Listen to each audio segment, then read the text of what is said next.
Kalesia wa fo mai a manga o fa manguia le kwa ya o lo ko ro ma la fa ngau ia ka mo fa ye ola i le fina ngalo le atua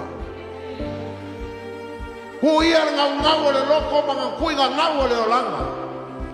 ai ka mo fa ye fa maongi le atua ma le soifuanga o lo mana o ia le atua ia ola fa pa ia ina wa le mo fa ye mo fa manguia mai le akua pe a fa ye kere o Skype e ke le o fai al fina ngalo le e ke le o fa maongi fa e fa venga o fa o